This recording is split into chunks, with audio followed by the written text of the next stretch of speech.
No. No. Fine, we'll talk about Book of Boba Fett. Okay. Yay. Just gotta put him right there. Oh, yeah, right where they can see. Or it can be distracting in the ring light. Spooky ring light. All right, so welcome back to COVIDeos. Yes. Since this one's coming out, on streaming service, I thought it was a good one for COVIDeos in particular. Since if you're for some reason you're stuck at home for long stretches of time, can't go out to a movie theater for whatever reason, and maybe you just want to watch something on your streaming service of choice. Maybe watch it on your phone, your iPad while you're taking a poop.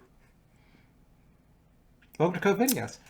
That never occurred to me. You watch videos while taking a poop. Oh yeah. Why would anybody watch a movie or a TV show on their phone? Like it's so small. When you're young and all you got is a phone, and imagine all the things we would have. I mean, especially like when you were a kid, how much did you play your Game Boy or whatever right up in your face? Because it didn't matter that it was only this big. You got to play video games. Well, I didn't. I never had a Game Boy. I had a Gamecast. A Gamecast, huh? Yeah. You mean a DreamCube or I couldn't afford a DreamCube. You had a Gamecast. I had a Gamecast. But so in this particular episode, I mean, Book of Boba Fett just finished its first season, 7 episodes, I believe. So why don't we talk about it? And there's been plenty of videos in which we have tangented to Star Wars. So why not just make it all in theme and just talk about Star Wars during a Star Wars show? No. I thought you were trying to do the fusion dance. Okay, so I think in this one we're probably going to be going over a lot of like the themings and stuff that happened in the show.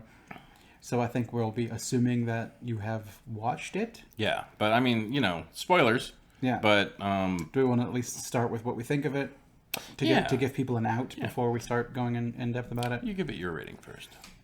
See, I'm kind of a mixed bag. I'm not sure if it's a 6 or a 7.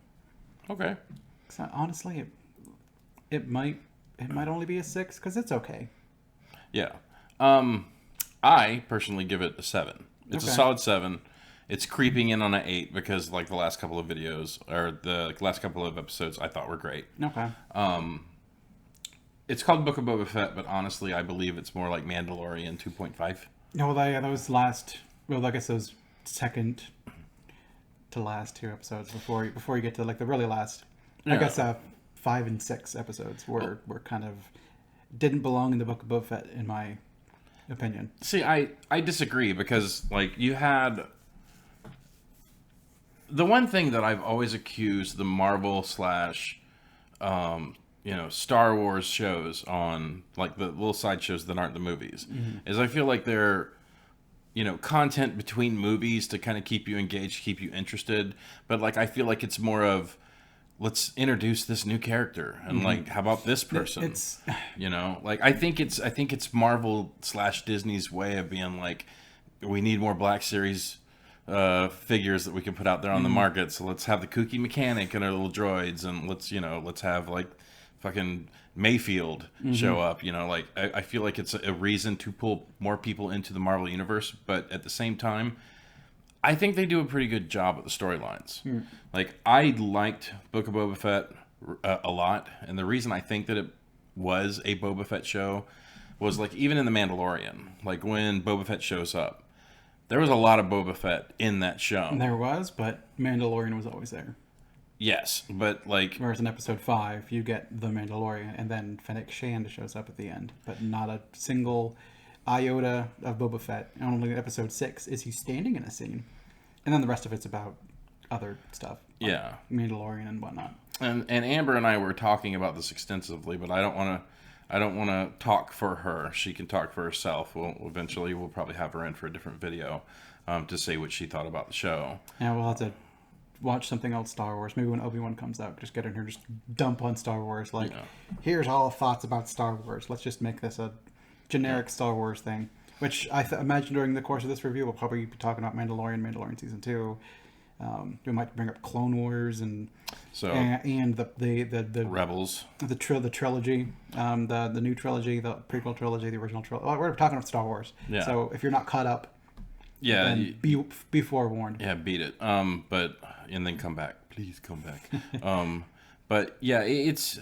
I really did dig it. Like, I know there's a lot of people that are shitting on the show right now, but like, I thought, like, finding out what was going on with the Sand People, I thought that was very interesting. Yeah, like, learning they're more than just dudes that sit in the desert going, well, and, like, I liked that. So that stuff has existed in canon before. I don't know how well you remember the Old Republic, but there's one mission in which you go on Tatooine and have to interact with Sand People. Like, you could just go in that place if you're playing an evil bastard and gag all the Sand People. That's the same mission where you get HK-47.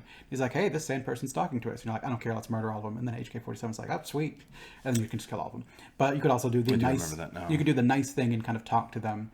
And there is even like a mission that, like, once you've finished that and rescued, like, Mission Veo's brother or whatever it is you're doing, and help out kill the Great Dragon, you can, like, do a side quest where they're like, if you bring us a Great Dragon Pearl, we'll tell you some of the history of the Sand People. And they kind of just...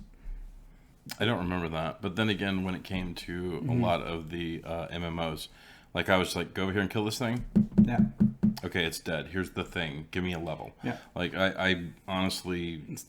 World of Warcraft broke me for storyline because there was so much of it. But the only reason I bring that up is, so, I mean, it is been talked about before that the Sand People are more than just, like, the Tusken Raider people that just kind of are out there to be bastards. They're just kind of, they live in the desert. They don't really get along with a bunch of people, and they're very insular, so they tend to act like douches to random people that pass by. But they've got this whole culture and stuff to them, and I like seeing it built out. Yeah, well, I mean, they're scavengers, and you know, they're like those tribes, like that one dude that was trying to bring Jesus to that one island, and they were like, "Hey, we're going to shoot you with bows and eat you now." James Cook? I don't remember the guy's name, but it was where they cooked him. Yeah, there's a bit of irony in that, but yeah, it's like that's how they were portrayed to me. But then, like, actually, like, seeing them, like, teach him how to use the gaffy stick, and then, like, him, like, figuring out what their motivations and everything, to know there was a tribal order to it and everything. Yeah. Like, I really liked finding that out. Now, putting him in the back to have, like, those flashbacks, I really had no problem with it. Yeah, it was fine with me too. He's going back and healing his body and healing his mind or whatever, essentially at the same time. They're just doing flashbacks as kind of the method in which to do it, and I've heard a lot of reviews where people say it felt disjointed to them.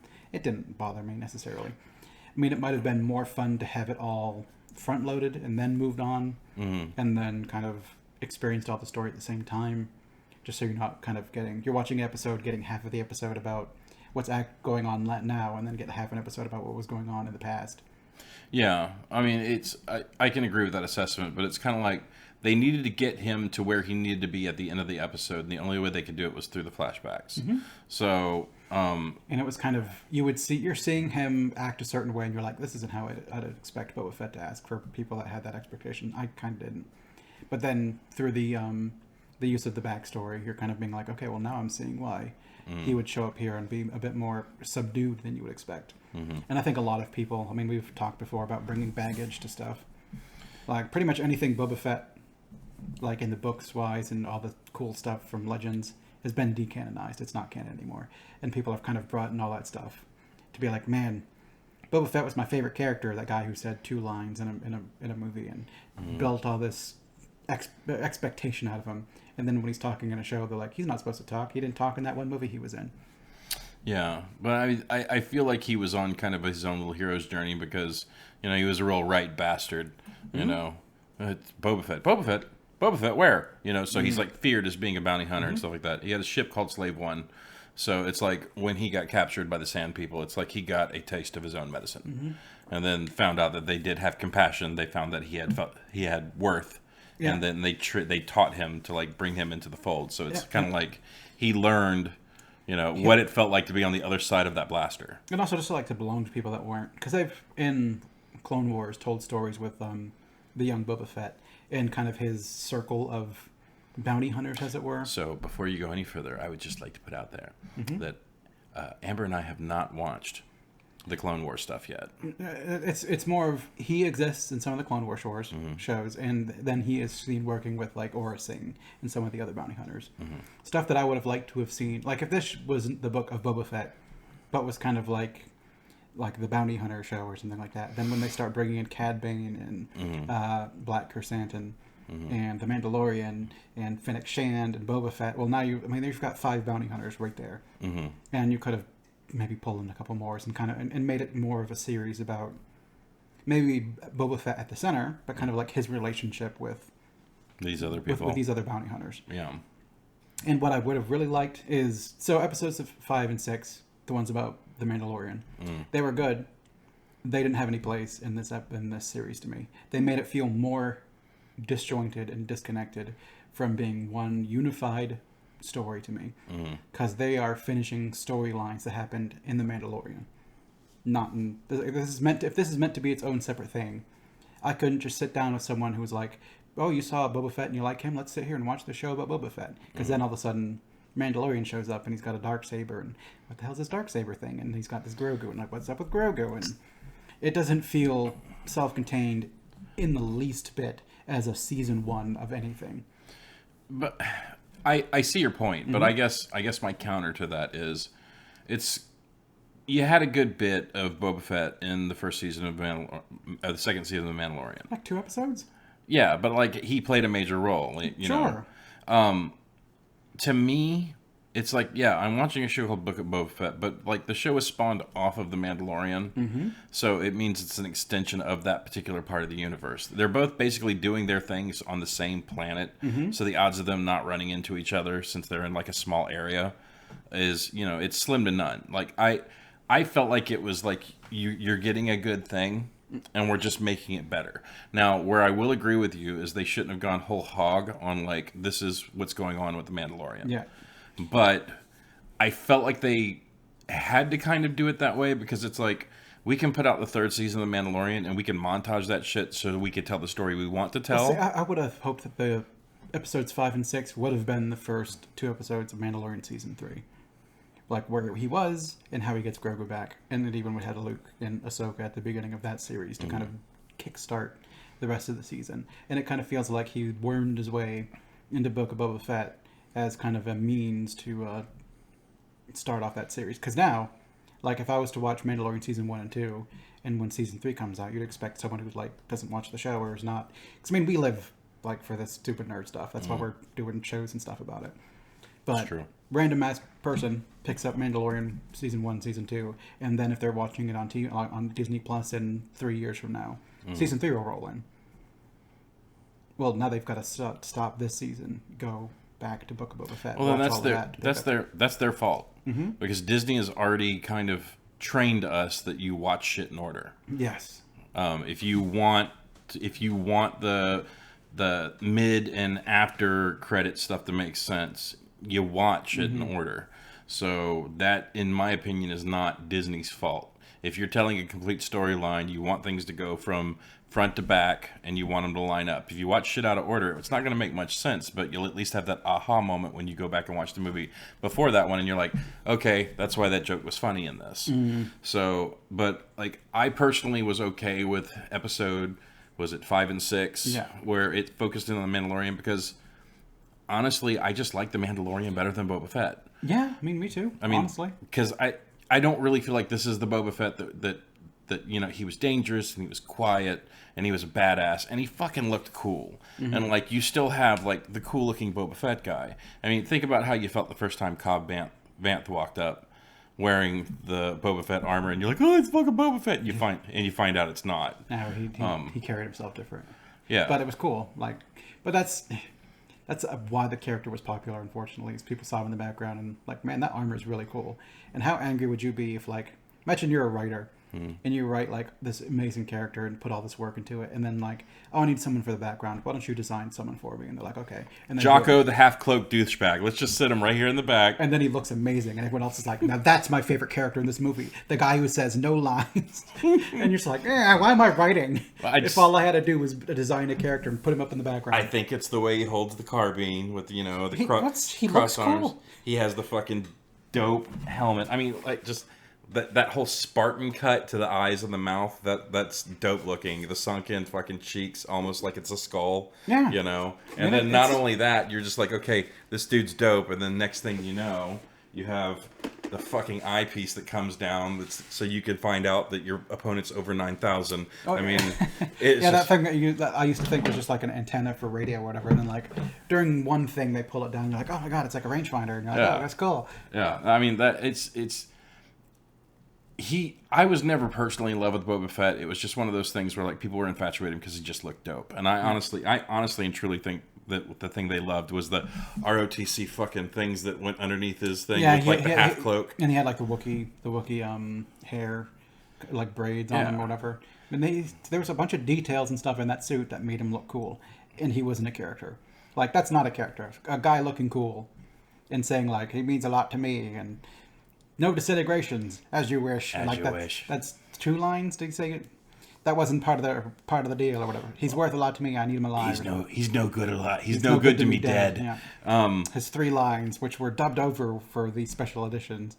Well, I mean, I think the other reason why people give him a lot of credibility is because he's the Dread Pirate Roberts. You know, no disintegration, as you wish, Buttercup. Well, it's just more of like, you have that entire line of bounty hunters. He still has to stop at this guy in particular and be like, no, don't disintegrate him. No disintegrations. He's like, I'm sorry. So it just kind of subtly tells you like, this guy probably disintegrates people. He didn't even have the disintegration rifle. Didn't. He just had that carbine. And I think it was more of a general to the room, like, hey guys, don't disintegrate. But he did it to Boba Fett in particular, so you could come up with this lore in your head. Well, I mean, doesn't he even say before he says no disintegration? He's like, I want him alive. I want him alive. Like, what are you disintegrating? Are you disintegrating feet so they can't run away? And then you just bring back Luke and Darth's like, so Luke, why? And the entire time he's like, my fucking feet. It's like, could you forget about the feet for a second? They're disintegrated. You shouldn't feel them. They're gone. Phantom feet. I think that was more of like, I want him alive, not dead. Is kind of the emphasis. Like, I want him alive. Don't disintegrate. Stop it. Stop disintegrating people. Stop making me cast commune with spirits on a head you bring back. But yeah, I was okay with all of it. You know, I almost felt like, you know, getting the 2 episodes of like The Mandalorian that was going on, you have to find out that he's gotten a little better with the Darksaber, and you have to rejoin him with Grogu, because like, honestly, at the end of the 2nd season, when Luke takes off with Grogu, don't get me wrong, seeing fucking Luke Skywalker on that episode, awesome. Honestly, I can't really remember anything else that happened in that episode. I remember something about Moff Gideon, and then they had a fight, and there's Death Troopers and shit. But it's like, the second you see that X-Wing fly by, you're just like, oh shit, it's Luke. Are they really going to do it? And they pop the green saber, and it's like, that's the main thing people remember about that episode. But see, I feel like Luke detracted from the episode of what was going on, the gravitas of that particular. See, I feel okay with it, because kind of the showdown was with Moff Gideon.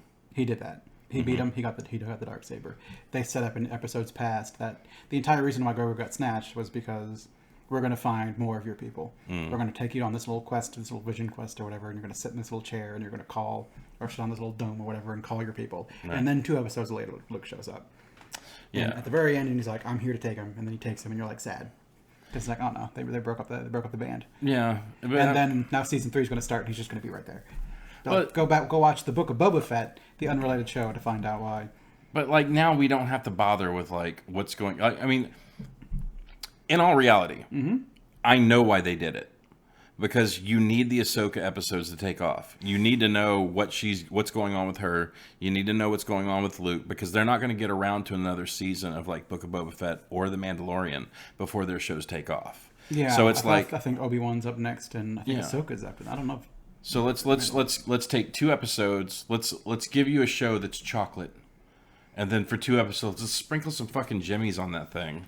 So it's like amazing. Yeah, I understand why they did it. I'm not a huge fan of it. See, I was fine with it. Like, it was. I've come to the opinion, in my old age, my many moons. Many moons. Yeah, I don't want to be overcritical of something that people are doing anymore. Because like, if you're a creator and you're actually putting something out there that you're hoping that people really like, and then people just take a huge fucking shit all over it, it's like, why am I creating anything? It's like it can sap the joy out of you, and you're just wondering why you're doing it at that point. Now, I do know that Disney is a soulless, cash grabbing mouse machine, but like every time a new person walked on the street, and they're like, "Hi, I'm fucking dipshit McDopey." It's like, oh, there's gonna be a fucking There's gonna black be a show for dipshit. yeah, and not only that, but there's going to be a figure, and then there's going to be a repaint of that figure, and then like the collectors are just going to be getting right up the pooper. But you know, it's like I compare it to Mass Effect Andromeda, where like everybody shit on that game, and I know you have feelings, like I know, but like I'm not a huge Mass Effect person. I do like the games, but it's not like I like half of the games. Yeah, well, you know, I liked Mass Effect 3. And I know you weren't a big fan of that particular one, but like I try to basically just enjoy it for what it is. Yeah, and don't get me wrong, I know that people are going to be drawing the comparison of I try to enjoy what I'm given. It's like, well, if someone gave you a big bowl of shit to eat. It's like, well, if you're giving me a big bowl of shit, I'm not going to eat it. So it's like if it's something that I don't want to go into, I'm just not going to start it. Let's say I don't know. I get salty with shit. I know like people love Force Awakens. Like, I went into Force Expectations with low expectations, or Force Awakens with low expectations. I sat through the entire movie, and I left that theater angry because I thought it was awful. Like, I hated Force Awakens. Was that episode 7? Yes, the very first one they put out. And then they put out The Last Jedi, the one that everyone hated, and I laughed at it because they basically took everything Force Awakens set up and just threw it in the garbage. Like, oh, you want this to be something? Throw that in the garbage. You want this to be throw that in the garbage. And it's like, yeah, screw that movie. What was your expectations from the first movie that no one really liked? Oh, I'm just going to throw that away. What, you hate it even more now? That's unexpected. No. So they just kind of... you don't like those movies either, do you?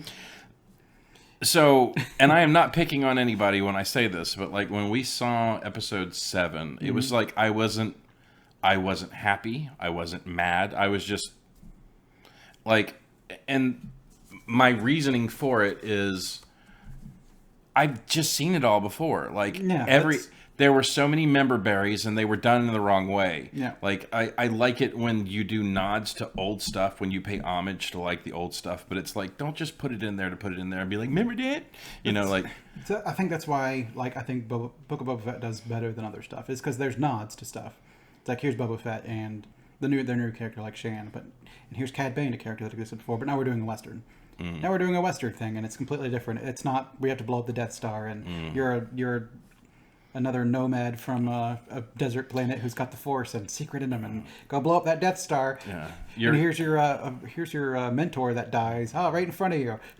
Yeah, and the other thing I really didn't like about episode 7 is like Luke had a journey where it was like he was a whiny little shit moisture farmer in the beginning of it, and then he had to learn. So it's like the first episode, it's like he was a whiny little douchebag that became like a good pilot because he is a good pilot. Yeah, and then his like aunt and uncle die, and he's still, and then Uncle Ben dies, and he has nothing. Old Ben dies, he has nothing holding him to where he's at. So he takes. Kind of matures. Yeah, he gets shoved into the hero's journey. And then the second movie, episode 5, he's a little better. He's a little bit more confident. And then you have episode... And he still gets smacked down by the Yeti creature, the Wampa. Yeah, the Wampa, we all know it's because Mark Hamill really got into a car accident. And that's a legend. Is it? Mm-hmm. See, I thought that was real. I don't think it's real. I think that's a common myth that gets... I thought something happened between movies where his face got fucked up a little bit. I think that is... something that happened, but that's not why that scene is there. That scene was always there. I'm gonna have to investigate that. I think that is one of those things that has entered the common as like, this is real, but it's not actually. The Mandela effect on that particular thing. It's not really even the Mandela effect. It's just kind of a story that gets passed along, and people have heard it and accepted it as being true. And I don't think it is. I'm sure there's like an interview out there of like Mark Hamill talking about it, but maybe. We'll have to go brush up on that. And then you have episode 6, where he's like completely come to terms with himself, but he's still like halfway between light and dark or whatever. Yeah, he's still a little shaky too, because like the thing I did notice that I thought was actually a nice touch was like, you know, someone pointed out, one of the reviewers where it was like, you've watched the first episode of Star Wars and he's wearing his white tunic. You watch the episode 5 It's wearing like and gray. he's wearing like the grays, and then you watch episode 6 and he's wearing black. Yeah. And then Like right at the end when he makes that decision, the flap opens up and there's white on the inside. right, but like not only that, but it's like, okay, well, if that's the side you turn to, I think that particular reviewer I was watching said, well, why is he still showing up in the classic blacks with like the black robes? Well, I mean, because he looks dope in that, and I think that's why he stayed there. Well, I mean, and then again, it's fucking Luke Skywalker. Don't question him. Just get out of his way. But I mean, we could ask all kind of weird questions that don't necessarily go anywhere. Like, why is he still wearing the glove? Why doesn't he just get his hand fixed? I mean, who cares? How do you fix that? Like, I don't think you can regenerate. It's like, I think They put the skin on it, like when it was getting. Yeah, but it's replaced still robotics. Yeah, it still works, and he just kept the glove on. Who cares? Yeah, Maybe it's there to remind him, like, don't become like your father. Look at his metal hand. Yeah, but I guess I never really thought about that. But way. I mean, it's you could nitpick stuff like that. And I don't necessarily care about that stuff. I just kind of like, it's like story, and I just kind of want it all to fit. And like, if I was a kid and they told me, here's this really cool Boba Fett show that's going to come out, I'm like, oh sweet, we're gonna see some more about Boba Fett. 7 episodes of Boba Fett. Well, there's 7 episodes. 2 of them are about the Mandalorian, and you'll get some about about Boba Fett. You've had 35 years of Boba Fett. We need more Din Djarin right now. But if this was all season 3 of The Mandalorian, that would have been great. But I mean, essentially, you've had Luke Skywalker in a Boba Fett episode. Like, if you told your kid, like, told yourself as a kid, there's going to be Boba Fett's going to have his own show, and Luke Skywalker's going to show up in it. Like, man, I can't wait to see what Luke Skywalker has to say to Boba Fett. Oh, they never meet. It's like, why is he in the? it would have been great though. Wouldn't it like when the X-wing showed up and he's like, oh, Boba Fett runs this place, like the guy I threw in the pit. Yeah, it just fly by him really slow in the Slave One, like, you know. But you had Luke Skywalker and a Boba Fett show, and they don't interact, and that's kind of sad. I mean, I don't know what you would necessarily expect from it, but it might be kind of cool just for, like, after Luke has gone through the lesson with his father, to be like, hey, maybe we need to accept the fact that people can turn back to the light, see Boba Fett, and just be like, you know what, I forgive you, or something, and just kind of be that cool Luke. Cool hand, Luke. Yeah, I was about to say with that cool hand, Luke. But before we get too far off of what I was trying to, the point I was trying to make. So you watched Luke grow through 3 movies. Yes. Daisy Ridley's character Rey. And before I say this, I have no problems with women as lead characters. It's also like Daisy Ridley is awesome. I love her. Yeah, no, she's great. And like Her writing for that movie was awful. Was bad because, like, don't fast track. Just don't Mary Sue that shit. You can't hear his journey like in 3 minutes. Yeah, or whatever. and that was I guess that was the part that really bothered me about the movie, is that it's like she's probably force sensitive, but there was no indicator of that. She had never really used force anything at the beginning of the movie. She felt hyper competent to the point where she didn't need anyone. And part of like why you want to watch these movies is you want to see like the reason why the light usually ends up beating the dark is because you have like the evil people like don't get along. They can't rely on each other. And then you've got like the band of heroes who all bring something new to the table and put their kind of ragtag group skills together, and it's through that kind of thing that they manage to overcome the dark through the power of friendship, and just be like, oh, Ray can do it all, and everyone else here is just to be like stand in the background and go like, oh, Ray, you can do it. But that was the thing that got me about those movies, is it's like all the fight scenes, all the action flying scenes, it's like I've seen them before. I liked it better when they were episodes 4, 5, and 6, but like Daisy Ridley's character, she just got too competent too fast, because you had a person like when they were talking about the legend of Kylo Ren, she was able to go toe to toe with his ass. Yeah, like he should have just straight up smoked her. He took a fucking what's the Sherwook bowcaster. He took a bowcaster blast right to the fucking abdomen, and he fucking like rage punched that thing and kept moving. To get that rage. And even Finn stood toe to toe with him for a second. For a little bit, but he at least got spine raked. Yeah, but like I was saying, don't think that I'm against like female leads in movies. One of my favorite movies and one of my favorite heroes of all time is Ripley from Alien. Like, I love Sigourney Weaver. Ripley will always be one of my favorite heroes of all time. It's like Sarah Connor Yeah, So, Sarah Connor is a fucking badass in like like Terminator one of my 2. favorite heroes is Eliza Mazza from Gargoyles. Has always been Oh yeah. up among my favorite. Just kind of, she's a hero, I suppose. Yeah. Well, I have a buddy of mine. I have a little sister. She's not really my sister, but just like she's the sister I never had, Becky. And like she's not really big on like the whole machismo, like masculine asshole things. But I do that to her just to like get under her skin sometimes. But like I remember one time she was talking about female leads in movies and like how there wasn't any really good female leads in like action movies, and I was like, what the fuck are you talking about? You had Ripley and Alien and Aliens, and she was like, I've never seen those movies. I was like, then you need to fucking you need to watch them. And she watched them and she was like, holy shit, those are amazing movies. Again, I mean, there could have been more of them, but it's not like they were non-existent and like people didn't appreciate them or whatever. Yeah, but like the thing I didn't like about her hero's journey is it was just kind of like it was way too quick. You can do this. Well, let me try it. Well, I'm not very good at it. Let me try it again. I'm amazing at it. But what really took me out of the movie is that, and I've been in total arguments about this since then, is that you have Luke come back, or not Luke, you have Han come back to the Millennium Falcon, and she knows how to repair it better than him. Now, I know they had that line where it's like, he's modified this and he's changed that. The guy who had this ship put this on here, and I saw him do it. Yeah. And it's kind of like, if she was like the amazing mechanic and she was really good at fixing it, that would have been fine. Because she was a scavenger. Like that's cool. But then she was an amazing pilot, and then she was amazing at the Force, and then she was an amazing fighter. And it's like if you were playing D&D, you're rolling stats, and me, the schlub playing Finn, I'm like, man, I got my highest stat was like a 13, and you playing Rey's like, man, I rolled all 18s, and my strength is an 18 double odd. Yeah, so I'm gonna play this character at the table, and then I'm just sitting in the back being like, I mean, I got this cool story, but like, I can't ever do anything, and no one ever wants to explore my story. Instead, we're following nat 18s over there. Yeah, it's just I believe that women and men can have equally amazing storylines. I don't like following storylines where the men are super good at everything either, unless it's like a stupid schlock thing where Die Hard.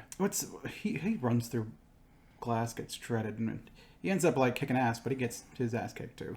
Yeah, but like you think of some of the Arnold movies in which he's just kind of standing in the middle and just shooting at people and bullets are flying by him, and people mock that shit because it's silly, and that's kind of the expectation of those movies is don't take those movies seriously, they're dumb. Yeah. So I hold the same opinion when it's like in Star Wars and be like, well, they're shooting out there and they never get hit. That's like one of the things I didn't like about Rebels, is like every time they would show a stormtrooper.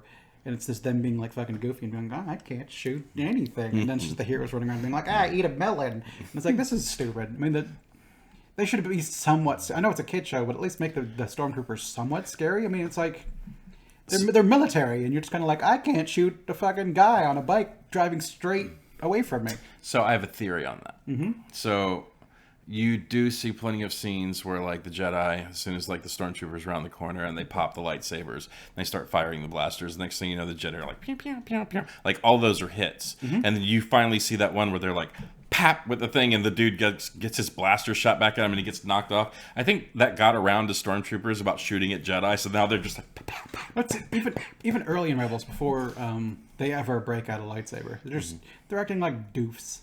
I'm like, these guys are military. I mean, they should at least be not like just like, oh, there's 5 stormtroopers. Just stormtroopers. Let's go up there and just like, pull your shirt up over her and punch him in the belly. Take that, you stupid stormtrooper! No, leave me alone. What did I ever do to you? There's a lot of truth to that. I mean, that kind of bugs me a little bit, but I think I like Star Wars enough that I can ignore some of the stupid shit that bugs the shit out of me.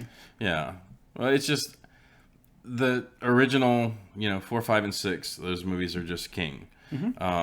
5 being top of the pile for me. Yeah, so even 6, like the first half of the movie is pretty good. Then you get to the last half, and stormtroopers again getting like, why are you wearing armor? For like, take the rock, and you're like, oh, I'm dead now. Like, why are you wearing armor? Like, you've got a helmet, you've got like all that shit on. Is it just like, oh, see, it's super fragile porcelain, and when you hit it, it explodes into me. It just kind of hurts. But man, is it comfortable? It's like wearing silk or something, It's not even comfortable. Yeah, I mean, they're wearing it for some reason. It's not just a fashion statement. It should, like, I want to see them take bullets kind of like you would expect, like a Mandalorian or whatever. Like, maybe like they get shot in the shoulder and they're just kind of like rock a bit. And then they take like another shot and they get shot in the chest, then they drop or something. But there's too much like, oh, he got shot in the arm, he's dead.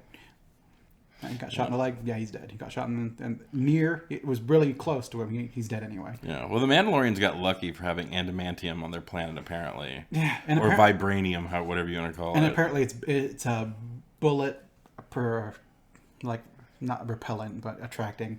Because it's kind of like, I'm wearing armor here and here. Where do I get shot? Here and here. It's like they're just wearing pants. Yeah. With like some shin guards and stuff like that. Well, it's like if you ever shot them like right in the creases of their legs or their arms, they're fucked. Mm-hmm. And then you've got this large gap between the top of the breastplate and like the bottom of the helmet. Places where they never get shot. Yeah, but like 4, 5, and 6 Kings. 1, 2, and 3 when they originally came out, I was like, this shit's made for kids. I think after watching Clone Wars and just kind of living with the prequel era for long enough, I like the prequels. Like the first movie, still not great, but there's stuff in it that I like. I mean, Qui-Gon's cool. Darth Maul's cool. Yeah, Darth Maul's the fucking shit. Queen Amidala, she's dope too. Yeah. Well, like when like her and their guard running around with like that little pistol, I'm like, they're fucking dope. Yeah. And then the Naboo ships that make the return in this show, but yeah, it's like 1, 2, and 3, like through the through the haze of the lens of time. It's like you got 4, 5, and 6, and you're like, oh my god, and you get 1, 2, and 3, and you're like, and then you get 7, 8, and 9, and you're like, maybe I was too harsh on 1, 2, and 3. 1, 2, and 3, I've been too judgmental of you. Yeah, it's like maybe you at least did new stuff that is interesting. And it's not necessarily, I think people looked back at 1, 2, 3 and said, there's politics in it. We will explain no politics in 7, 8, and 9 at all. So to the point where they're like, look, our Death Star blew up 5 planets. And you're like, I don't know any of those planets. Like, well, we were going to blow up Coruscant. It's like, no, leave Coruscant the fuck alone, please. I don't want you touching Coruscant. Like, I didn't want them touching Ilum either, but they blew up Ilum. Ilum is the planet, the Death Star. Starkiller base, yeah. They hollowed out Ilum, and so that planet's gone out of lore now because they blew it up. Yeah, but like, wasn't whatever this wasn't it basically just like a fucking framework around a sun? Like, weren't they just collecting suns to energize it? No, I don't think it moved. I think they drained that system. So maybe it could move, but I never saw like any they never brought up any means for it to move. Maybe it's in one of the books that you're supposed to read or something like that. Yeah, but it was heavily implied that if there was stuff you didn't understand about the movie, that there was a book series, or just like the little companion books that explain like all the technology. Like, Starkiller base. Maybe it can go to other systems, but it always seems stupid. Like in the context of the movies, it was stupid because you had a planet that sucked up its entire sun in 2 shots. Yeah, I mean, it wasn't good. And the worst part is that you at least had like symmetry between like 4, 5, and 6, 1, 2, and 3. And then they made episode 7. It's like, okay, we're following this character named Rey, and we don't really give you a whole lot of information in the beginning of the movie. All you know is that Kylo Ren is Ben Solo, and he was related. Okay, that carries on the Solo storyline. But like, you watched all of these for the Skywalker storyline, and now you don't see much Skywalker in these movies. Ben was a Skywalker, essentially. And then Rain Johnson took episode 8 and fucking skyhooked that shit right into the trash can. And he's like, I'm changing everything. You were born to nobody. You're nothing. And then... You're going to piss so many people off. Yeah. And I know there are people who love that movie. And if you're one of those people, congratulations. I'm glad you got joy out of that movie where I couldn't find it. But that was the one I walked out, like, angry. Yeah. All of them, I kind of... Well, it's like, why plant seeds? Just dig them up. Well, I think that's the thing I disliked about JJ. I don't think he should be writing... He should write his own stuff. Because when he writes his own stuff, it's fine. But when he's like doing the mystery box stuff, I hate mystery boxes so much. Well, see, I liked episode 9 a lot. That was my favorite out of those 3 movies. Because I did... I'll go ahead and say it. Like, episode 9 was the best one out of 7, 8, and 9. To me. And the only reason it was because... Like... There's a lot of people who hate episode 8, but honestly, people hate the Holdo maneuver, but man, was that fucking cool. It was beautiful. Yeah, it's like, and it ruins space battle entirely. Yes, but I mean, just that whole Stark, the Stark whiteness and everything like that. Whenever the hyperdrive like engaged, and it's just like silent. I mean, it looked beautiful. And in our movie theater, when like that happened and the whole thing went silent, you could hear a fucking pin drop in the next theater. It was that quiet in there. Yeah. But then, like, you know, they hand waved a lot of that stuff. I feel like they fixed a lot of it. Well, you keep saying like, "Oh, we should do the Holdo maneuver." It's like, nah, that's 1 in a million. It's 1 in a million. It'll like, never work. Why is it 1 in a million? It seemed to work perfectly.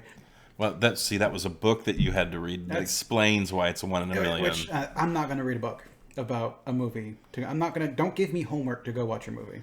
Well, it's not necessarily a 1 in a million thing. It's just they had to hand wave it, and they couldn't go through like 10 minutes of the movie going, "We'll see." Well, see, it's if I'm watching a movie I like and they explain away something stupid with something stupid. If I'm already in, then I'm in. But when it's a movie that I'm already checked out of, and you hand wave something that is already a plot hole, you're just like, oops, don't pay attention to that plot hole. I'm just gonna be like, fuck you, movie. Well, I mean, I don't really feel like they had to address it because it's kind of like when the first time they said midi-chlorians in episode 1, and people are like, midi-chlorians, man, you don't have to describe what the Force is. No, they don't. And then they never fucking say it again. They do. They say it like once or twice more. Where? In the prequels. In episode 2 or 3? Yeah, they say it like super briefly. If you know where they say it in those, put it down in the comments so we can go find it. Because I'm not going to watch the movies all the way through. I don't remember where it is, but it's said once more again, at least. And at that point, it's so brief, kind of like with Jar Jar. People didn't like Jar Jar. He was in 2 and 3. His parts were small, and also he technically ended the Galactic Republic by offering the vote to be like, Misa says we should elect him as the Supreme Chancellor. And everyone's like, yeah, let's do it. And Jar Jar ended democracy. Well, you hated him. Let's give you a reason to hate him. Yeah. Unless you're on the Imperial side, like my wife, she's a stinking Imperial, so she was like, "Yeah, Darth Vader's rule."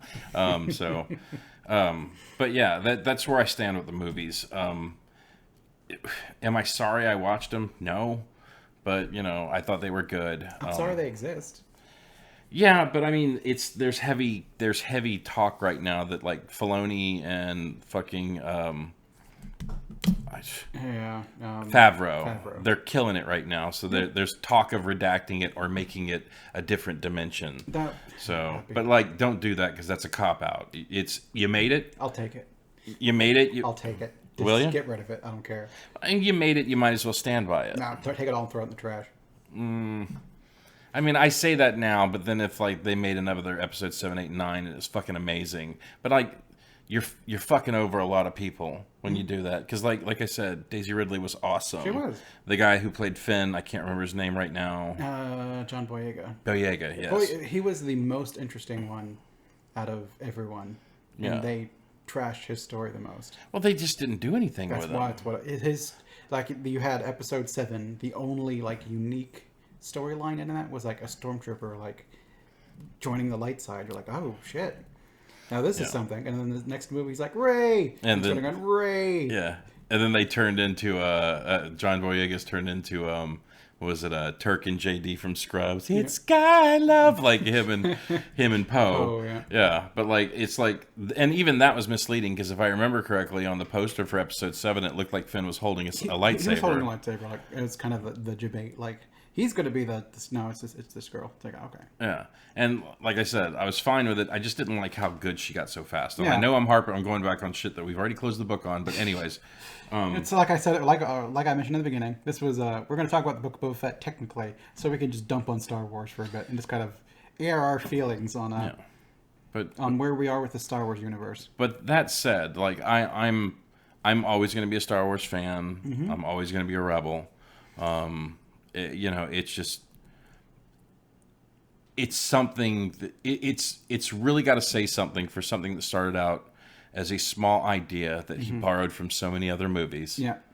And it's taken off the way it has. And like it's a permanent mainstay in a lot of people's lives. Yeah. It's like a modern myth that just kind of rooted itself in people when they were children, and now it's keeping that ball rolling. Yeah.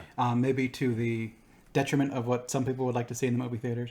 I'm sure there's plenty of people that think Marvel cinema and Star Wars are the death of cinema in general. Whatever. But I mean, so like for all the shitting we did on 7, 8, and 9, Solo was a whatever movie. Even Rogue One to me is kind of like a third of a good movie. But the TV shows that they've been putting out, like the last season of Clone Wars, I know you didn't watch that one. I know people kind of bagged on some of it. It's good.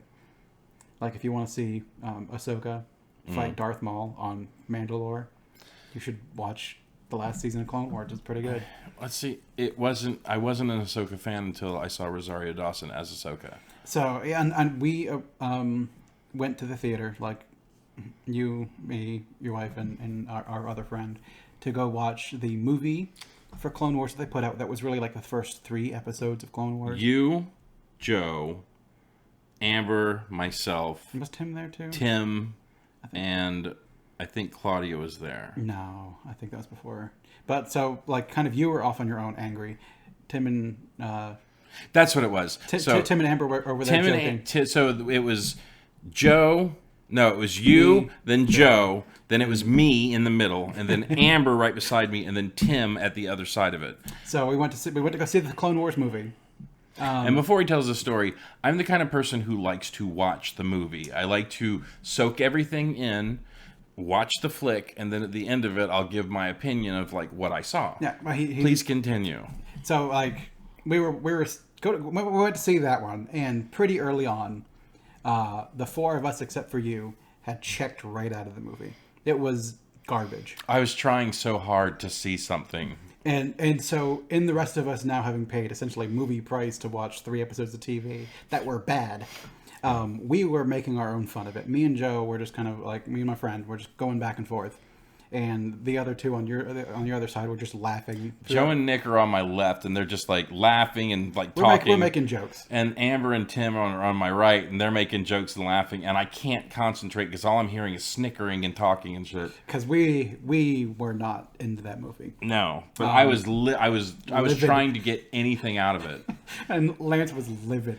And like I remember at some point they're like laughing at something. And, like, I remember I looked over at, like, I think it was y'all, and I was like, this isn't funny. No, it was Zero the Hutt comes onto frame. The rest of us start laughing, and you're like, this isn't funny. And then he goes, I see you over there looking at me. And I was like, okay, this shit's funny. And then after that, I was able to have fun with it. But it was just, like, that was the thing. That was the part that broke me. Yes. But Zero the Hutt coming out doing, like, I'd never heard of Truman Capote, and for him to come out and do like a Capote voice and as a big Hutt speaking like lispy as a, it's like, what is this movie? Yeah, like what are you trying to go for here? And it just like threw us off. But that's where they introduced Ahsoka, and she's calling Skywalker Sky Guy. Snips he's Sky calling Guy. her Snips, and it's just the worst TV ever, especially in a movie theater that you pay movie prices for. And to go from that to Ahsoka being potentially my favorite character in Star Wars is an amazing redemption for a character. Because I fucking love Ahsoka. Like back in when I was watching Star Wars, I'm like, I started with that chip on my shoulder from having from the movies or whatever, and just being like, I hate this character. She's awful. And then just over time, I'm like, she's the only one in this show that she's the reason to watch the show. Yeah, well, I mean, in addition to some other stuff, but for the most part, like when it's a scene between Obi-Wan and Skywalker and like Grievous or some shit like that, who cares? You know they're going to be fine. They're in the next movie. But when Snips is fighting, when Ahsoka, when Ahsoka is fighting Asajj Ventress or something like that, you're like, these 2 characters are not in future fiction. It's more interesting here that something interesting could happen. Right. And that's why I don't really like fill-in movies like with Solo. Because I'm like, gee, I wonder what happens to Solo. I wonder if he gets the Millennium Falcon. I wonder if he meets... And they're showing it all, but I know it all. Right. And it's not fun for me. Well, I mean, I think the one thing that I did enjoy about Solo is that they actually showed how he did the Kessel Run in 12 parsecs. Even though it's not a measurement of time, it's a measurement of distance. It's not a measurement of distance, it's a measurement of time. No, the way around. Okay. It's not time, it's distance. See, I hated that because so many people have taken the Kessel Run thing and been like, oh, I made the Kessel Run in 12 parsecs. And people have been like, well, no, you see what Han Solo really meant was that he did it so fast he went by a black... And they explained away his lie. He's so charismatic, they took his lie. He's bullshitting. He didn't do shit. His ship isn't the fastest. He's not the best pilot in the sector. He's awful. He is a grifter, grifting this old man to try to get his money so he could pay back a gangster. So he's spouting bullshit. And then he spouted like, oh, it's like, yeah, I did the I did the Mediterranean run in half a league or whatever. Don't you talk about my Han Solo that way. It's fine because he was a scoundrel. Yeah. He was an awful person, and then he gets a redemption arc in the movie. He goes from being a grifting an old man and this stupid farm boy for their money, making up shit to be like, oh yeah, my car's the fastest. It drove to New York in 13 miles. And you're like, what the fuck are you talking about? Like, you look at Obi-Wan's face, he's like, this guy's dumb. Yeah, let's move on. But we need him. Yeah. And then all the nerds are like, no, Han Solo's cool. See, what he was really doing was he used to going... And then this movie made it like, no, the nerds were right. And you could tell I'm very passionate about... I had not actually ever looked at it that way, honestly. Yes, he's lying. Well, yes, okay, I will accept that he was lying, but it's like he looks so cool. Yes. And he looks so suave that you bought his snake oil. Yeah.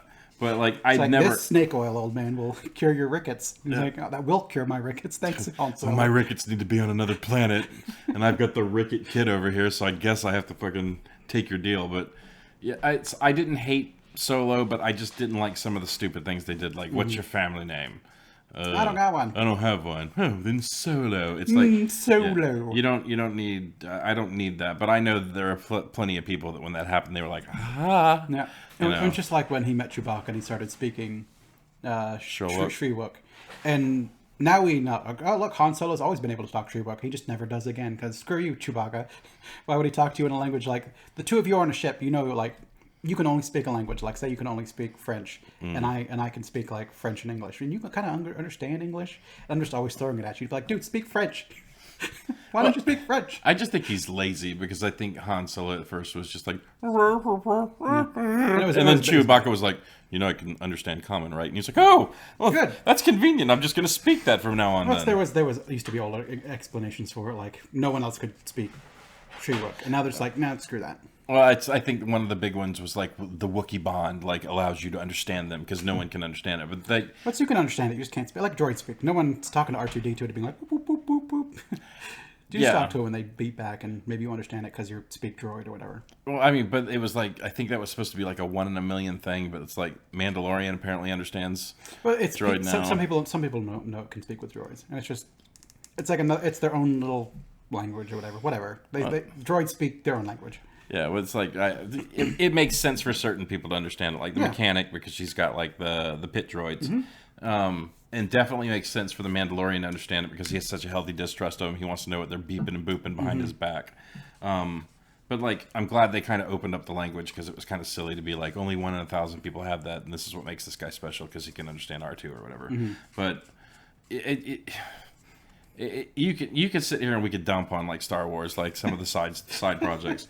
That we could do it all night, but like we probably could do it all night. Yeah, no, we could totally do it all night. We're already running at 52 minutes on this video, and we haven't even really crested into what was going on with like Boba Fett at this point. But like, I found enough enjoyable stuff when it came to like Solo. I didn't walk out the movie feeling like like I'd lost my money. Like, I thought it was at least an enjoyable tale. Like, that guy couldn't act his way out of a fucking paper bag. But, like, I liked seeing, like, Woody Harrelson and everything like that. I liked Tobias. I thought he was an interesting character. I just didn't think he had enough camera time. I like Donald Glover. Yeah, oh god, Donald Glover was amazing as Lando. But like the part that mainly disappointed me at that movie is they talked about Tarskasi, and I was like, oh, it's most badass fucking martial arts that was ever created, and you got it through a fucking glass window, and you got to see like body parts flail past the window, and it's like, oh, she's really kicking his ass in there, but it's too cool to fucking show you. Yeah. I guess one thing I appreciated of that movie was you have Han meet Lando, and he's like, oh, my name's Han. He's like, oh, Han. And then he just always calls him Han, and that it's kind of like while everyone else in the original trilogy is calling him Han, right? Only Lando is calling him Han, and you're like, why is he calling? Did he not like get that? And they kind of give it like, oh, he's just doing it to piss him off, which is funny. I don't know if it needed to be explained, but it is funny to me. Scoundrel to scoundrel. It's like, oh, you mean Lance? Come on, Lance. Don't do that. It's awful, isn't it? Yeah, it is. That's pretty bad.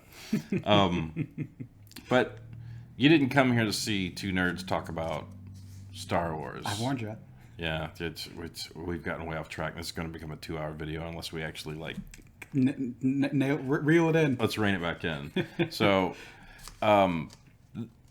like I said, I didn't hate it. I found enough enjoyable about it. We could talk about more Star Wars shit if y'all want to see more stuff. Just let us know down in the comments. Right, tell us to talk about a movie, and we'll rip that movie apart. Like, what did we think about? Yeah, what did you think about this part or that part? Or like, give us, like, what do you think happened when Obi-Wan found Luke after his encounter with the Sand People? I have my theories on what happened there, but okay, so we'll talk about it later. Okay, but like, I heard two nerds talking to me in front when they did the re-release of the movies, when they cleaned them all up and they re-released them in theaters, and there were two nerds that like said their theory, and I was like, that makes sense. So I'll take that. Yeah. So like, I thought that was interesting. Maybe we'll find out in Obi-Wan.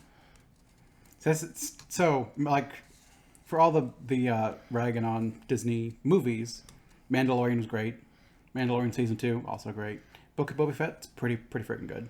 The last season of Clone Wars that was kind of put under Disney's watch, it's pretty good. Bad Batch, I need to go back and watch. I've not finished that one yet, but I just don't care about the clones. But so on Disney Plus, I think they're doing really well. All the Disney Plus Marvel shows have either been good or good enough. Yeah, I've never walked out of any of the Disney Plus stuff so far where I'm like, I feel like I've got cheated out of time. Like, I was wanting Amber to be a part of this review, but like, I talked to her a little bit today in the car, and like, as time has gone by, she is not like that show at all. Like Book of Boba Fett, she has gotten more and more sour as time's gone on. And like, I listened to her talk about it this afternoon, and she's got a lot of great points. Which I'm sure maybe there's stuff I'm missing. It's just kind of, I watched it and I'm like, it's okay. There's enough stuff in it that I think is kind of cool. There's stuff in it that I'm not super into. There's a lot of plot points that they kind of open up that you expect to go somewhere that doesn't go anywhere. They hit you with some fan service. Like, I don't know if you know who Black Chrysanthemum was. So I know that she showed up in a comic book called Dr. Aphra. Yeah. Well, I think he was in a Darth Vader comic first, but then that's where Aphra came from. He ends up hanging out with Aphra and stuff like that, right? Or getting entangled. I've not read comics with him in it. I think I've read like the first 2 graphic novels of Dr. Aphra. She's pretty good. I like her. I don't know anything about her other than what you've told me about her from the comic, from what you've known about her, and I've heard that she was like a very interesting character. But I also know. I also know that like Darth Vader #2, which I think is the first appearance of her, that comic's going for like $350 or something crazy like that, just because the fans love her so much. Yeah. She was introduced in Darth Vader's storyline as kind of like, I think she was one of the archaeologists or whatever going around snatching like relics and stuff and selling them to Vader and whatnot. Right. So, I guess in the end, so there's stuff in Boba Fett that I think is cool. Tinker Chrysanthemum's cool. Cad Bane's cool. That storyline with the Hutts felt like it was going to be like, oh, okay, here's the villains. Next episode, they're gone. So that's kind of. But they bring in a Rancor. They do, but it's another thing. Like, they set up. It's a setup. It's not like you were expecting it to maybe pay off. Like, Boba Fett versus the Hutts would have been cool. Instead, we got Boba Fett versus the Pikes, which I guess. I vaguely remember the Pikes because they're in Clone Wars, they're in Solo, but I don't. They never left much of an impression on me for the most part. So Spice Runners, I'm like, okay, they're running spice in town. It must flow. Yeah, the spice must flow. Stole that. Zoop. Straight up. Now it's in Star Wars, and it's a Star Wars thing. Yep. But like like I said, I don't want to talk about Amber's opinions here because I think that she should come on and like talk about herself because she gives a very, very fine argument as to why she didn't like things in the show and what she did like. But like, I will agree with you that I'll agree and I'll disagree. Like, I'm glad that they brought in the Hutts because it's kind of like, okay, you're on our territory and we're claiming what's ours, and fucking Boba Fett's like, make me. Yeah. And then he basically takes it to their ass one episode, and they're like, you know what? We're sorry. Don't come after us because, we're newbies, and you're supposed to be afraid of us because we're Hutts. Yeah. But, take this gift and don't roll back on us. The Pikes are coming.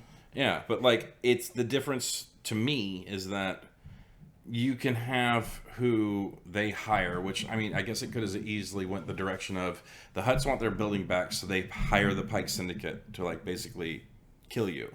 So they could take back their place of running the planet. That was them hiring Chrysanthemum to come, because I think the Pikes was independent of the Hutts, and it's kind of like the Pikes coming in is what drove the Hutts off to be like, maybe it's meant to build up hype for the Pikes, because like the Hutts show up and they're like, no, the Pikes are coming and we can't deal with that.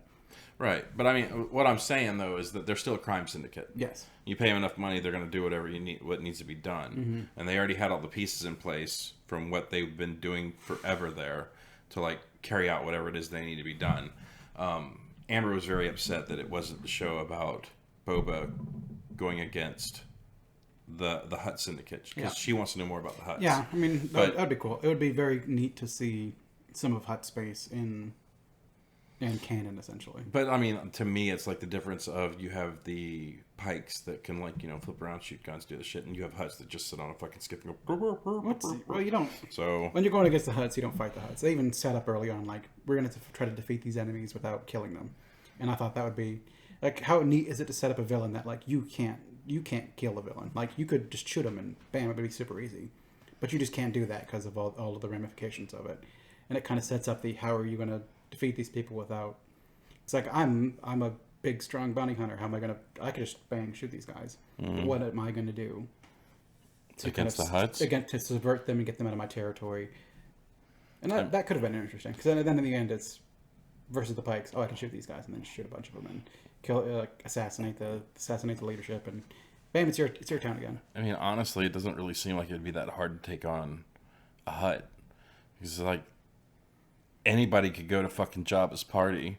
Like, everyone was kind of standing around in that room. That didn't seem to be like there was a whole lot going on at the door to get you through it. It's not. Leia walked in with a thermal detonator in her hand. It's like, and she like just chokes him out. It's not that it's hard to kill Hutt. It's that like it's the political loopholes and shit that you have to jump through in order to get permission to kill a Hutt. Essentially, like they're made slugs. You can't just.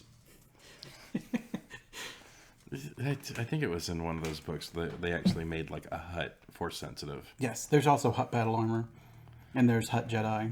Like there's pictures of a Hutt like using a lightsaber. Can you imagine that thing slithering around? Well, I think it's also like Hutts are supposed to be fast and strong. The ones that you always see are the gangsters who have gotten too much gabagool. Have gotten so affluent that they don't have to be anything amazing anymore. That makes sense. They can just sit back and be like, shovel food.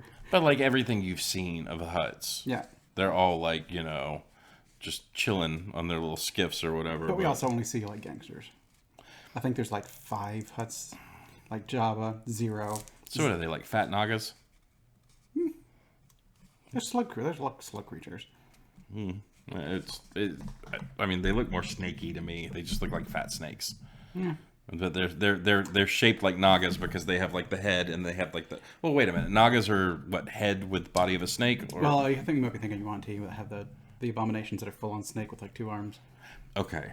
Because the Naga are kind of like human upper half, tail, snake lower half, or just human head, tail body. I think it's just the human head with like the rest of the snake body. Yeah. So that's what we're throwing in D&D in our Star Wars podcast. Sorry.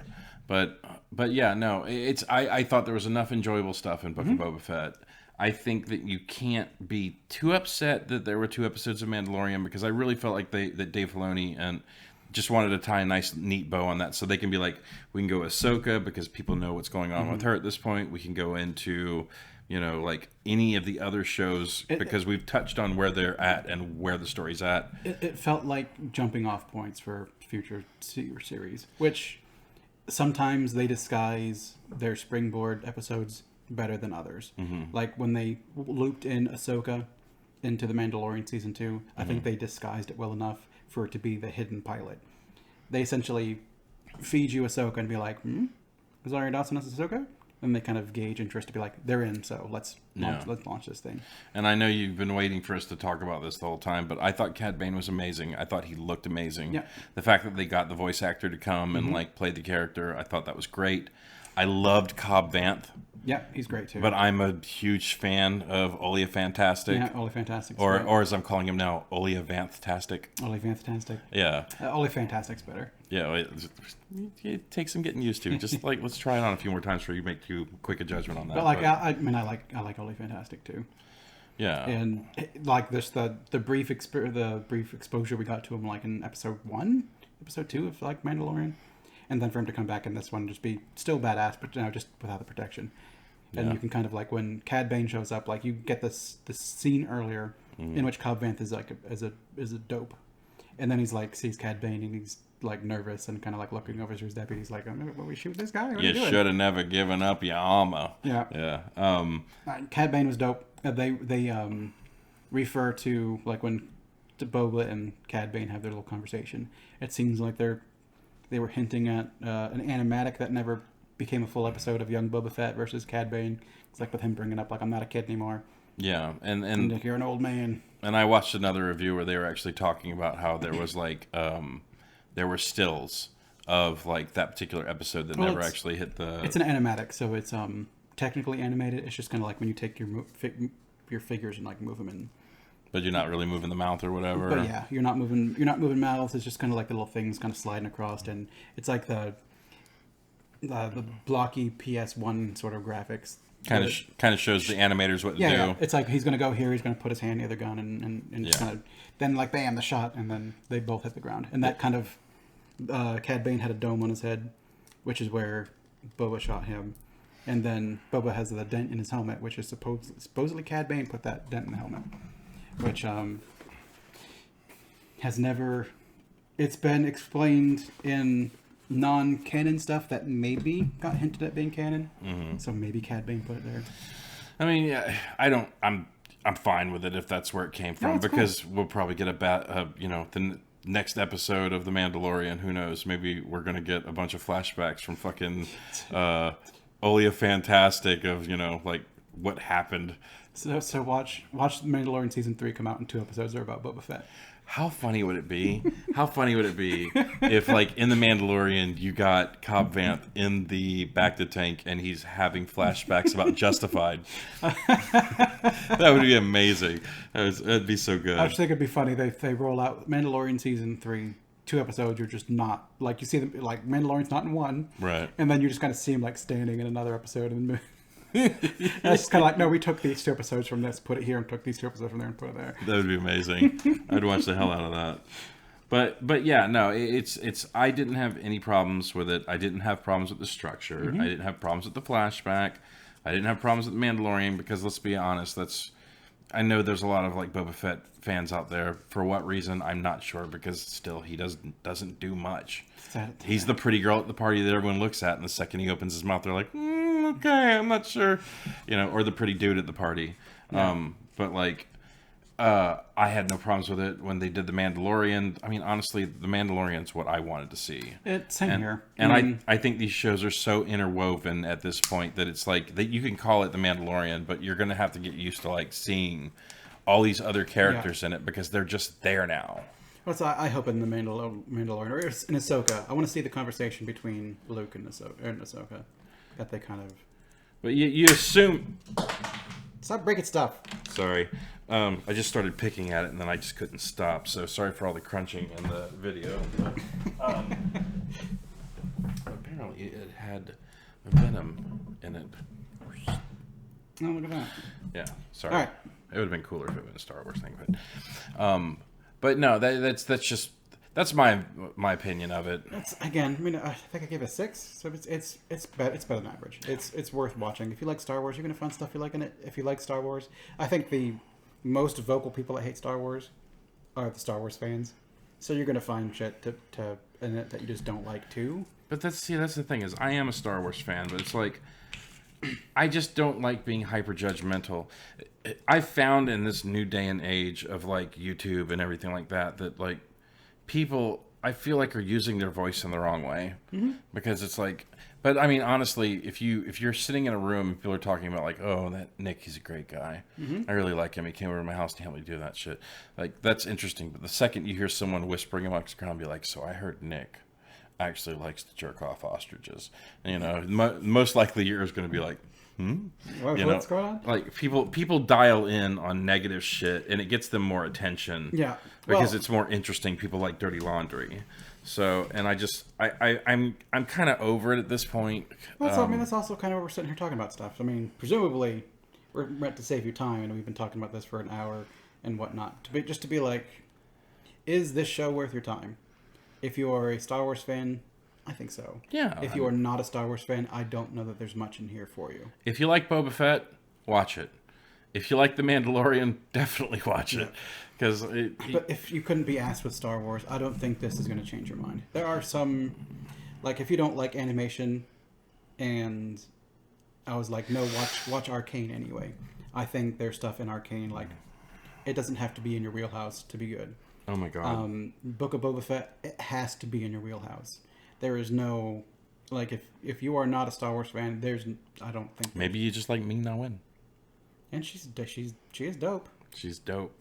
She's always dope in everything she's ever been in. I don't know that I've seen her in anything that I'm not like, fucking best character right there.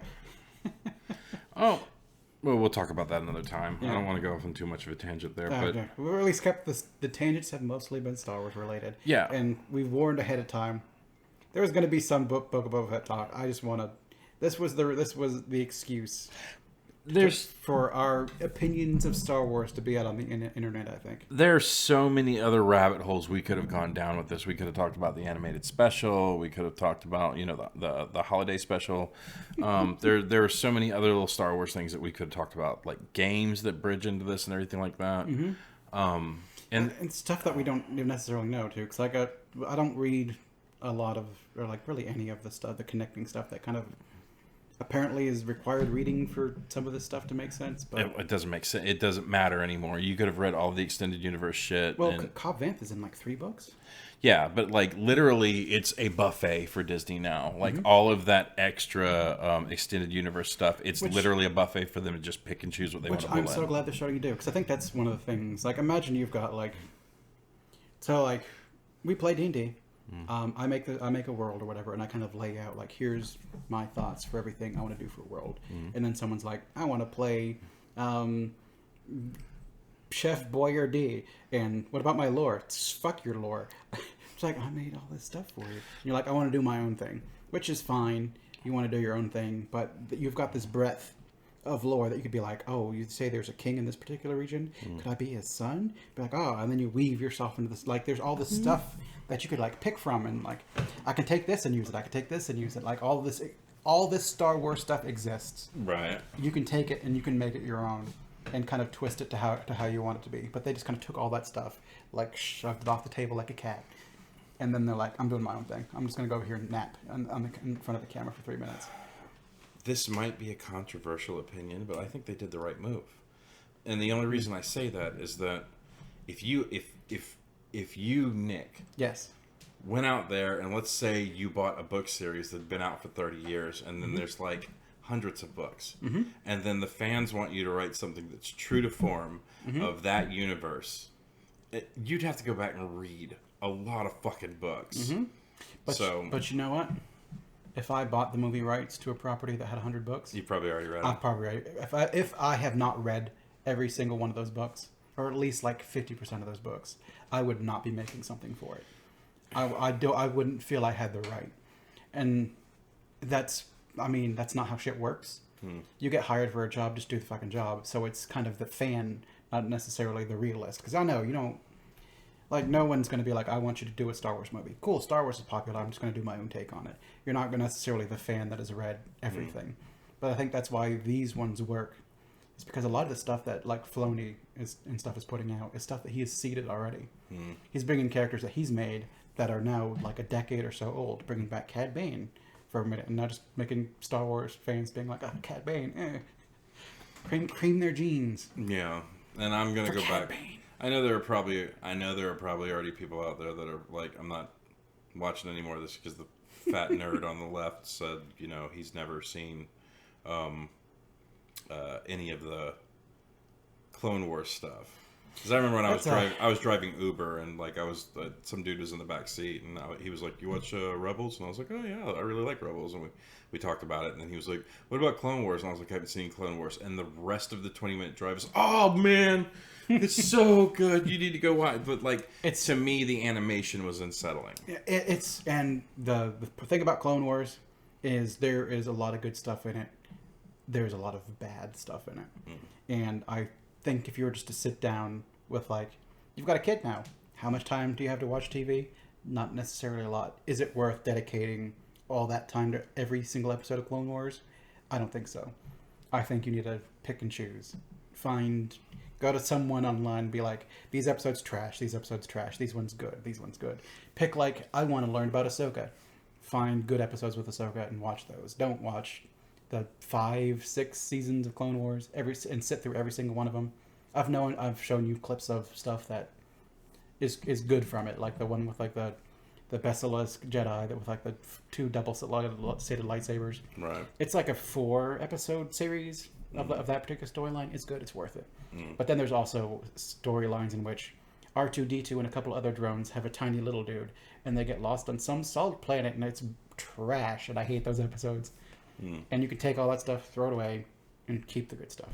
See, James was trying to sell me on the idea of like watching some kind of like, he was like, don't watch it from beginning to end. He said, because you'll be watching it and you'll run into, like you said, a bunch of trash, then some neat stuff. Then they'll play an episode that has nothing to do with anything. Then 2 seasons will go by. Then they'll play another episode that refers to the episode that you saw that has nothing to do with anything.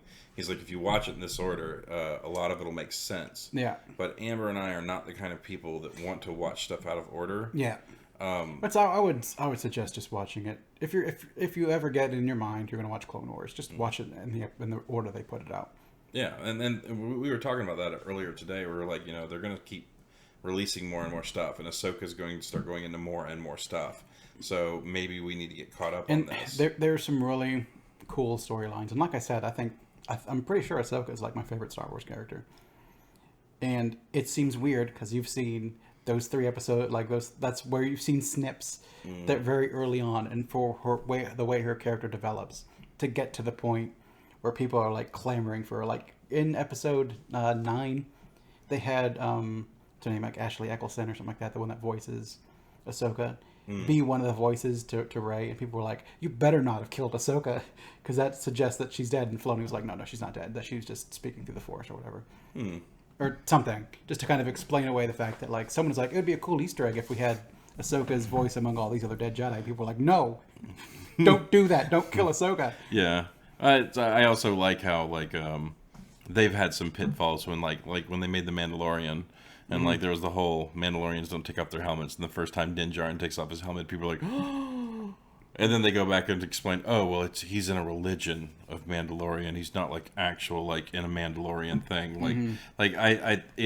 They've got so much street cred right now that they've got like fuck you explanations at this point where like the fans are like, that's inaccurate. Mandalorians don't do this thing. And they're like, actually it's a religious sect of Mandalorians. And people are just like, okay, that makes sense, Like, say they were a religious sect that split off from like the Death Dealers or whatever the hell they were called. Yeah, Death Watch. That's it. Death Watch. And they're like, oh, okay, Death Watch. Okay, I know that.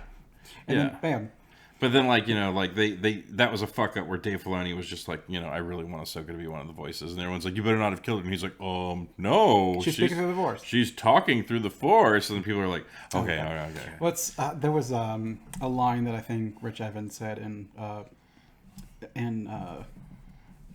Red Letter Media, and it was kind of like people can only ask why, like adults can only ask why like once, because like they were talking about like crystals, and like in Star Trek, if someone's talking about crystal healing, you should pay attention to that.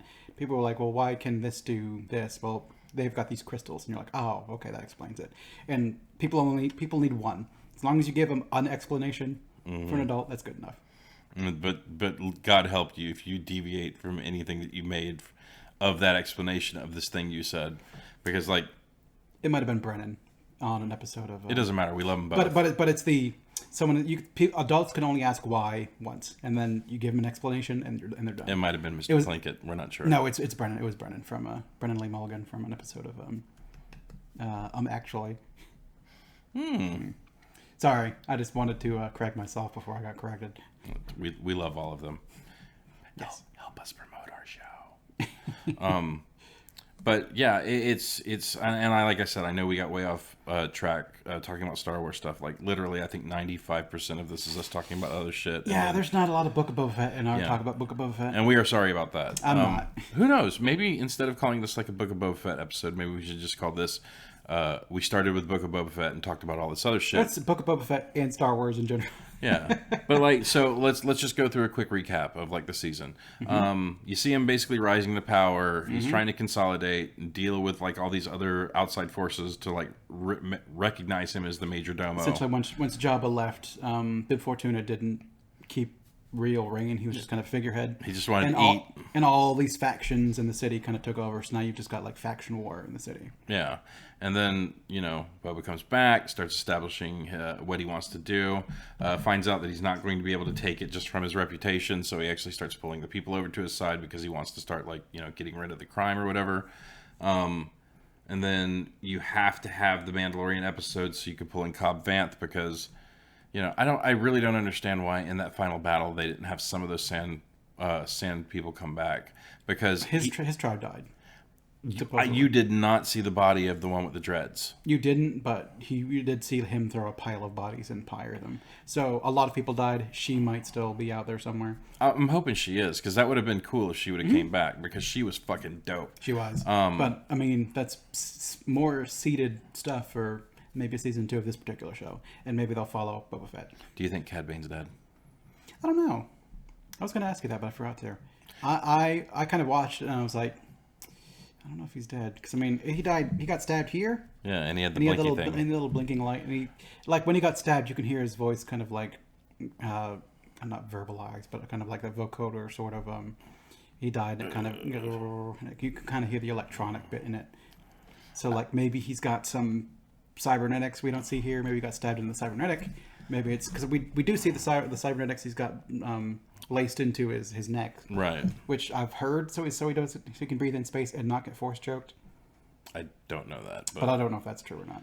I don't know if that's people explaining like, no, see, he's got this, so he can still breathe when the. That is a very specific reason to have that particular alteration. He worked for the Separatists, and he was against Jedi and shit. So he was a Jedi hunter. He needs ways to counteract the Force. Yes. But then if I can like force choke, I can just go like that with your little breather and pluck it out. Right? Just throw it across the room. So I don't know that it's a great explanation, but that's why one of the so we can breathe in space. But no, I thought he was amazing. Like I hadn't really seen anything of Cad Bane. Shane loves him, so I bought him the pop and I bought him the Black Series figure. And now you wish you had him. Oh, man, I wish I had that Black Series figure back, but I gave it to Shane. He took it out of the package, so it's dead to me now. No, I'm just kidding. I know you love the figure, and I'm super happy that I gave you something you were stoked about. And that's was that Boba Fett right there. Yes. Look, the Black Series Boba Fett. Yeah, that's the re-release of him with like. Is it him from? You're gonna have to. Yeah, that's good. Look at that. Yeah, that's the right angle. And then you have all of his little things. I think. That ring light's killing me. Yeah, and that. Okay, he's still early trilogy with all banged up and he's still got the rocket. It's good stuff. Yeah. For all the toy stuff, I don't really buy all that much of it anymore. Yeah, it's one day, Jackson. This will be yours, buddy. But right now, it's Daddy's. But yeah, I loved Cobb Vanth. I loved Cad Bane. Mm-hmm. Ming-Na Wen she's always a fucking badass, but Fennec she was an awesome character. Let's see, now I want to go back and watch Bad Batch because Cad Bane and Fennec Shand were in Bad Batch. I'm like, no, I'm not gonna watch it for them. Skip past the stuff I don't care about to watch the stuff I do care about, which is the Clone Wars to me. Skip past all the stuff I don't like to watch the stuff I do like. I've already had some of that ruined for me, but then again, it's like I don't know if I would have watched it if I hadn't. Well, it's like I asked Amber, I was like, "Do you want to watch the Bad Batch?" And she's like, "Well, we haven't watched any of the Rebels, or we haven't watched any of the Clone Wars stuff, so it's not going to make sense." Yeah. So then it was like, now it's daunting because I don't know how many seasons there are of like Clone Wars, but I think there's like at least 100 episodes. 6 or 17. I think the last 12 episodes they put out were technically season 7. I could be wrong. It's supposed to be a continuation because it's supposed to be like they put out that season to like wrap up some stuff that they did in the. There was 3 episodes or 3 storylines across 4 episodes apiece. The first 4 told the Bad Batch story. The next 4 told a story about Ahsoka. And then the last 4 told a story about Ahsoka assaulting Mandalore with Bo-Katan versus Darth Maul. And Okay. it was good. A lot of people, I didn't like the first 4 episodes because I didn't care about the Bad Batch. The middle episodes I thought were fine. People didn't like because it was like, what the hell does this have to do with anything? But it was just Ahsoka. It was an Ahsoka story. And the last 4 were good. Like, those ones were just good. Okay. But yeah, I mean, the Boba Fett was good. In my opinion, you should go out and watch it. But I mean, honestly, we're not telling you anything that you don't already know. I mean, if you sit and listen to 30 minutes of us talking about Star Wars, I think you've reason enough to go see, to pull up Book of Boba Fett. Well, it's. I feel like the Star Wars and the Marvel stuff, like they can write any fucking check they want to at this point. Yeah. Because it doesn't. They put out the trailer for the Eternals, and I remember watching it. And I was like, this looks dreadful. And then like they put out another trailer for the Eternals, and it was like, this looks slightly better. And then like on the way to the theater, I'm just like, I know I'm not probably going to enjoy this movie, but it's just like They got you by short hairs. Yeah, it's like they teased something at the end of the Eternals that like I am not excited about at all. I still need to see it. Like, the Eternals is the only Marvel thing I've missed so far, and I was waiting for it to come out on Disney Plus, and then it did come out on Disney Plus. But during like the time, like the year of me watching a bunch of movies is over, and they put this like, do you want to watch this movie you don't care about? I'm like, I will. I need to watch it, which is bad. I don't like the fact that there's a movie that's come out that like I need to watch in order for the next Marvel movie to make sense. I need this. I need to fill in this blank. It's like it's like if you don't watch the Eternals, there's a hero that they tease that you don't get that bit. Yeah. But I mean, it's like we have been so fucking trained where it's like, they make the first couple of movies and it's like steak. Ooh, steak. Pork chop, and you're like, oh, yeah, pork chops. Yeah, okay. well, here's another steak. Well, you're not going to enjoy the steak as well unless you ate the pork chop. Well, let's fucking eat the pork chop then. All right, liverwurst. What the fuck? Well, you want the next steak, don't you? You want to understand why the steak is so good.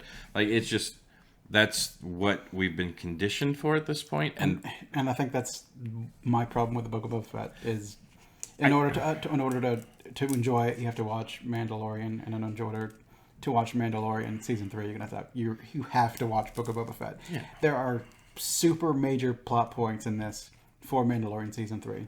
Yeah. And then I guess you could just skip all of it and watch the 2 episodes and maybe the finale, but that's still half of the series. Yeah, and then you're not going to get it. For a fact that some of the other stuff that didn't make any sense for the Mandalorian, they're going to bring it in as some kind of hook for like, because if you would have watched the 2 episodes of The Mandalorian just so you could enjoy The Mandalorian, then like what happened with Cad Bane and everything at the end of it, like if Cad Bane showed up in The Mandalorian, you're like, who the fuck is this guy? See, then you'd also miss because in the 7th episode is when Grogu actually comes back. Reunited. So you need that. So you have to watch the 3 episodes really, but then that last episode is tying up all the loose ends in the rest of Book of Boba Fett. So you might as well just watch all of it. Yeah. And now they got you. Yeah. But at least it's 7 episodes, as opposed to like the Clone Wars. Like, if you want to know about Ahsoka, and you've never heard of her, you've got some homework to do. Well, I mean, honestly, before it gets spoiled. Down in the comments, if like you're literally watching this before you go and watch Book of Boba Fett, please tell us why you're watching this, because I honestly feel like anyone that's like seeking out this video and watching it, you've seen it. Like it should be. We shouldn't even have to say spoilers because people are just chomping at the bit to watch it at this point. This show could be called Star Wars Episode 78, and like it's like if we're doing the long talk of a show, and this is episode 78, like why are you just joining us for episode? Like you can't jump in the middle anymore. Yeah, which is a failing, but also something fun about it. I like stuff that connects to each other. You just have the problem of it's so hard to get into once you're not into it. Well, I mean, how am I gonna if I meet someone who's like, I've never seen Star Wars? It's like, oh God. Like, if you want me to introduce you to Star Wars, I've got to show you all these movies and these movies and these movies and these episodes. I better really like you to take on that kind of a time investment. And then just to be there to explain. Then it's not, is that fun anymore to sit around and be like, who's that? Well, see, this guy's going to show up in this and this and this and this and this and this. That's not fun for the person you're watching it with either. Oh, I've got one that I'm actually looking forward to explaining that too. Yeah, well, he's your kid. That's gonna help. But man, it's gonna be so much fun, Jack. I cannot wait for you to watch these with me. Watch you sit down like one episode. He's like, Dad, this is the worst stuff I've ever seen in my life. And matter of fact, I want you to take down all the Star Wars stuff because it just brings me such sadness. Dad, can we put up sports teams instead? Not the Saints, though. I hate the Saints. I'm gonna need a minute. Don't you put that curse on me, Ricky Bobby? Don't you dare. I mean, it's entirely possible that's the path that you might want to choose, but it's going to be just like religion. If I get him while he's young, I can get him in there. So, but we'll see. But would you recommend Book of Boba Fett? Only to people who like Star Wars.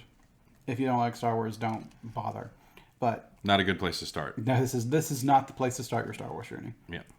And if this is the place where you did start your Star Wars journey with Book of Boba Fett, please comment below and tell me why, what dickhole did that to you, because I don't think you would have done that to yourself. And so, would you recommend Book of Boba Fett, or is it the same? Yeah, no, it's there's something enjoyable to all of it, and literally Disney has found out that they can write a blank check on anything they want to. They proved it with the Guardians of the Galaxy, and they proved it with Avengers, honestly, because Avengers are like one of the lamest fucking teams in the Marvel comic books. Yeah, that's who do we got left? We got Iron Man.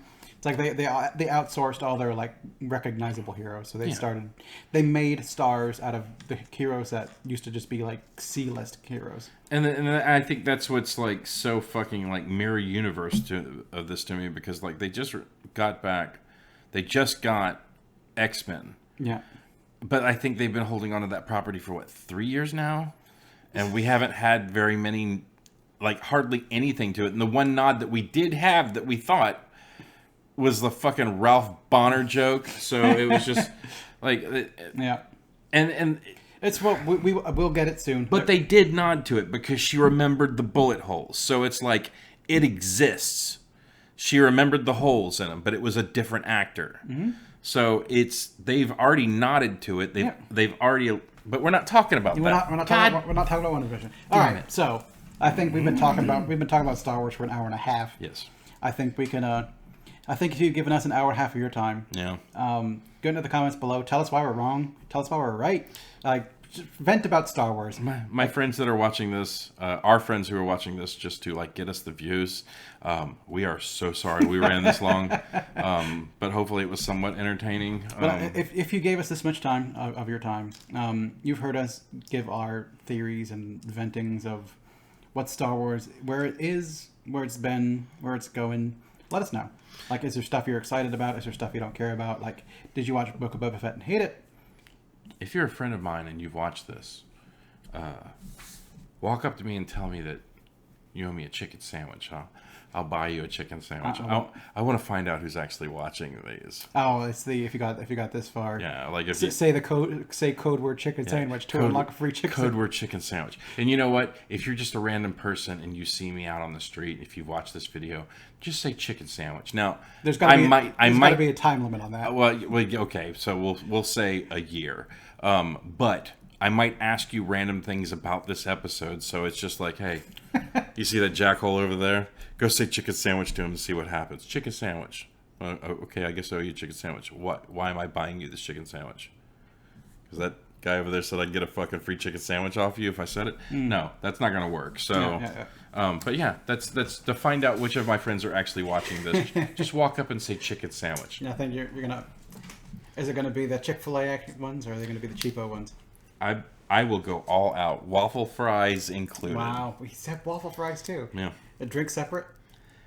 Drinks are expensive, man. Fucking styrofoam is like through the roof right now. Drinks are separate. Yeah, like, dude, I went to Burger King the other day and I bought 2 hamburgers and it's like $3, and I was like, okay, how about a medium drink? And they were like $9. I was like, holy shit! Like, gotta pay a lot for that sugar, honey. It's ridiculous. But all right, so let's wrap this.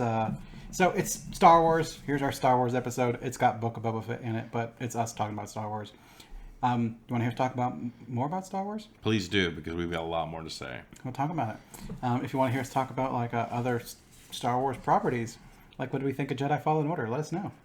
Maybe we'll do that too. Anything. Just give me Star Wars. Yeah, just tell us what you want to hear. Like we want to talk about the shit you want to watch because we want you to watch. So your friends will watch and your parents will watch, and we just want everyone to watch it because we just like talking about this shit, and we'd love to like run into you and talk to you and find out what your ideas and what your thoughts and opinions are about Star Wars. Unless they don't match my thoughts, and therefore I don't want to hear it. But then so impassioned speech is not angry speech. Me being passionate about Han Solo lying about the parsec thing is not me being angry that you're like, no, this explains it. I'm like, it can. I just think I think you're buying his snake oil. Don't give the grifter money for his snake oil. He's a really handsome grifter. He is. And it's like he scruffy looking nerf herder. He grifts you nice and proper, but just don't buy into it. Tickles the balls. All right, so this is our technically Book of Boba Fett review. I've been Nick. And I've been Boba. Have a good one.